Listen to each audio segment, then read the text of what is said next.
Let me be honest with you. What I'm about to share with you today isn't normal. It's not the kind of advice you'd hear from your therapist or find in some smiling YouTube video about self-love and authenticity. No, this is psychological warfare. And if you do it right, it will make someone obsessed with you. I'm talking about real obsession, the kind that makes them check their phone every 10 minutes just to see if you've texted, the kind that keeps you in their mind at 2 a.m. when they're lying awake, wondering what you're doing, who you're with, and why you're not with them. But before I teach you how to do that, I have to say this. What you do with this information is entirely on you. You can use it to build deeper bonds, or you can use it to mess with people's heads. I'm not your moral compass. I'm just here to hand you the blueprint. South, you want to be unforgettable? You want someone to crave you, to need your presence like air? Then listen closely. The first thing you need to understand is simple, but brutal. People are not obsessed with you. They are obsessed with how you make them feel about themselves. Let that sink in. It's never about your looks. It's not about your talent or your status. Those things help, sure. But obsession, the real thing, that's built by tapping into a person's private world, their needs, their fears, their hidden cravings. And when you hit that soft spot, you're in. The first time I noticed this, I was still in university. There was this guy, average everything, average face, average clothes. But girls followed him like shadows, not just flirtation. I mean, they hung on to every word. They'd find excuses to be near him. They'd wait for him to give them crumbs of attention. He wasn't charming in the traditional sense, but he was sharp. He knew exactly what people wanted to hear. More importantly, he knew how they wanted to feel. And he gave them that. Not love, not sex, not gifts. He gave them emotional intoxication. And I realized, that is the secret. So how do you do it? You start by doing the opposite of what everyone else does. You don't rush to impress. You don't try to be loud or magnetic or funny right away. You observe. Most people talk to fill the silence. But you? You let the silence stretch. That silence becomes pressure, and pressure forces people to reveal things. Here's the thing. Every person has a leak. They show it in the way they react to compliments, in what stories they repeat, in how they talk about their past or dreams, in the way they laugh a little too loud when talking about their ex, like it's no big deal. Your job is to find that leak. It could be a thirst for validation. It could be a buried fear of not being enough. It could be rejection or loneliness or a need to prove something to the world. Once you see the crack in the wall, you don't point it out. You press on it gently, again and again, until the person starts associating you with release. Like scratching an itch they didn't even know they had. Let me give you an example. Imagine someone always talks about how independent they are, how they don't need anyone, how they're too focused on work or goals or the grind to date. To the untrained ear, this sounds confident, empowered, but to you, it's a red flag. This person is defending something, probably rejection, maybe abandonment. Maybe they were told they were too needy, too intense, too emotional, and now they've overcorrected. Perfect. When they start showing you this armor, you don't challenge it. You validate it. You say things like, "I respect that about you. Most people are too clingy." Or, "I like that you've got your own thing going on. You're rare." And what happens? They drop their guard. Because they've been seen but not attacked. Then later, you pull away slightly. You delay a text. You cut a conversation short. You become just a little bit less available. And suddenly, that person who told you they don't need anyone starts needing you. Not because you did something extreme, but because you gently opened the door and then walked away before they were ready to let go. You want to make someone obsessed? That's how. People are starving for emotional feedback, and when you give it, then take it away, they come back hungry. It's not about being cruel, it's about being unpredictable, because obsession doesn't come from comfort, it comes from uncertainty. When people don't know where they stand with you, when they feel like they almost have you, but not quite, that limbo creates tension, and that tension becomes addiction. Remember, the human brain hates unresolved stories. It will circle back again and again, trying to close the loop. Your job is to never let the loop close. Now let's talk about the mirror effect. If you want someone to feel deeply connected to you, like you just get them, there's a ridiculously simple trick. Mirror their emotional language. Not just words, emotions. If they talk softly, you slow down. If they joke around, you joke back. If they suddenly get serious, go quiet with them. People fall for people who reflect back their emotional patterns, because it makes them feel understood. It makes them feel like you just click. It's not mind reading, it's pattern reading. And here's the thing no one tells you. When someone feels mirrored, they start projecting meaning onto you. They'll start thinking, wow, we're so alike. Or, finally, someone who gets me. When in reality, you've simply been echoing what they already are. But that echo, that's powerful, because it creates a feeling of familiarity. And familiarity breeds comfort. Comfort breeds trust. And trust, that's the beginning of emotional attachment. Now, I know what you might be thinking. Does this mean I have to fake who I am? No, you don't have to fake it. You adapt. You step into their emotional world and speak their language, even if just for a few minutes. Then you leave them wanting more. Let me show you something even more dangerous now. Something that taps deeper than validation, or mirroring, or tension. It's called personal mythology. Every person has a story they tell themselves about who they are. Some think of themselves as underdogs, some think they're saviors, some think they're broken beyond repair. You want to make someone obsessed with you? Step into their mythology. Become the person that fits their story. Are they the one who always saves others? Then show a bit of vulnerability. Are they the one who's never been chosen? Choose them, but in a way that feels rare, almost accidental. Are they the one who's always been betrayed? Then act like you'd never even think of betrayal. When you start aligning with their internal narrative, their subconscious goes, this person fits. This is who I've been waiting for. Even if it makes no logical sense. That's the key. Obsession is not logical.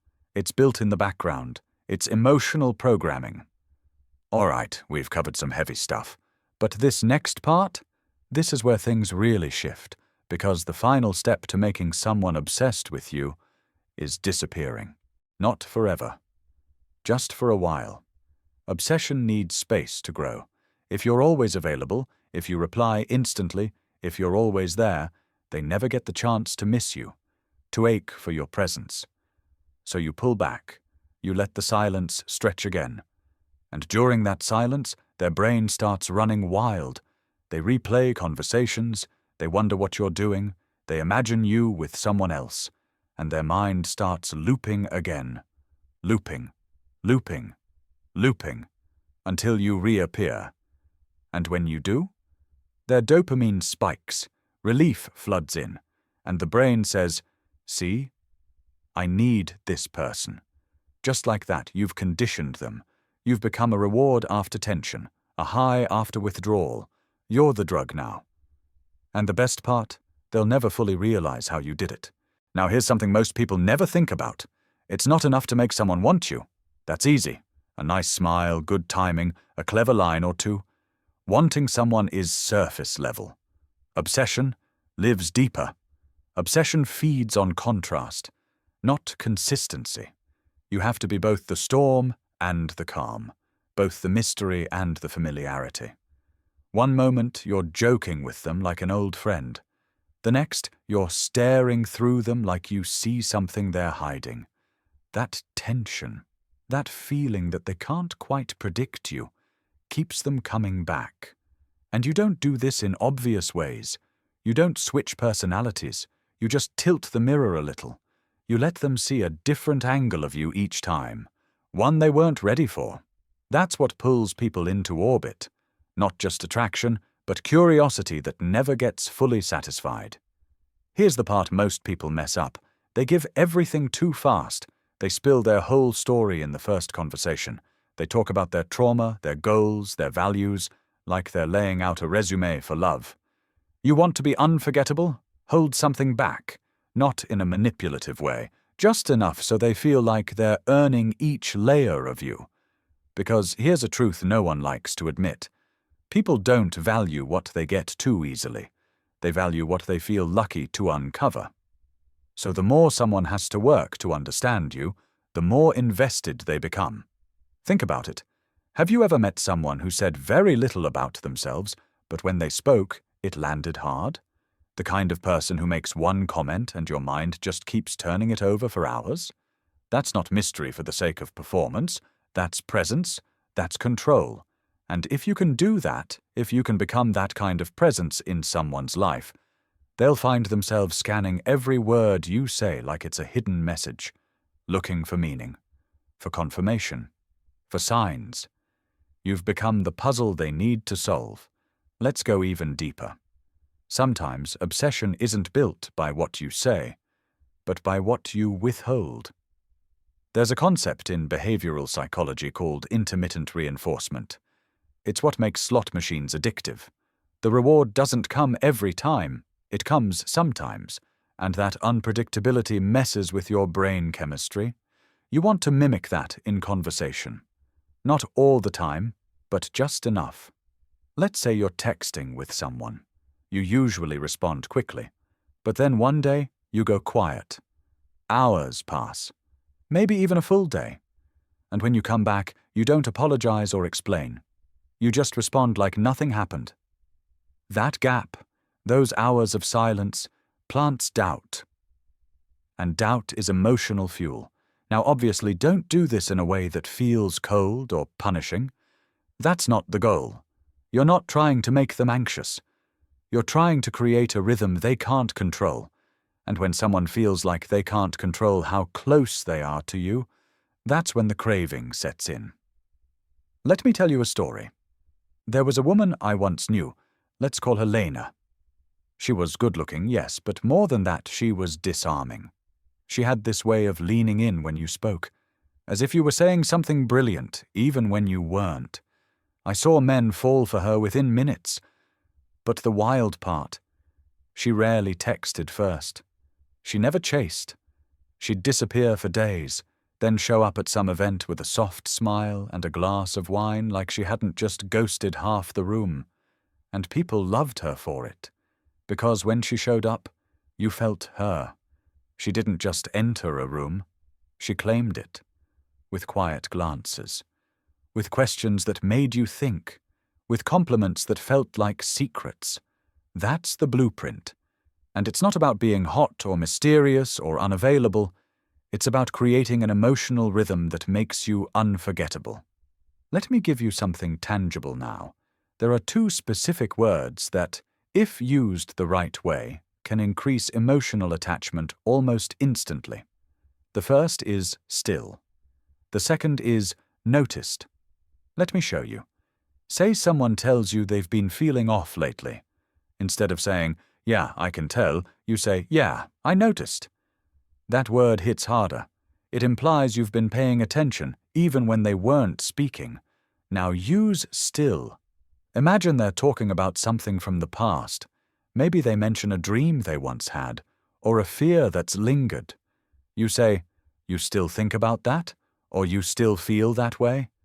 Still brings continuity. It implies emotional weight, that whatever they're going through isn't random. It's deep.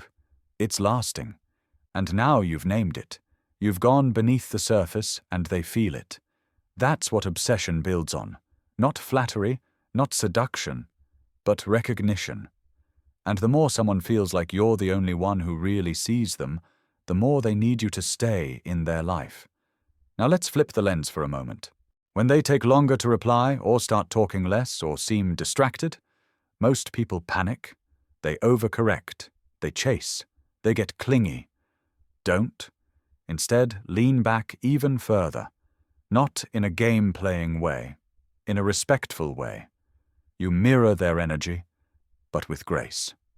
Because here's the psychological catch. When someone expects you to chase, and you don't, it creates emotional dissonance. Their brain goes, wait, why aren't they trying harder?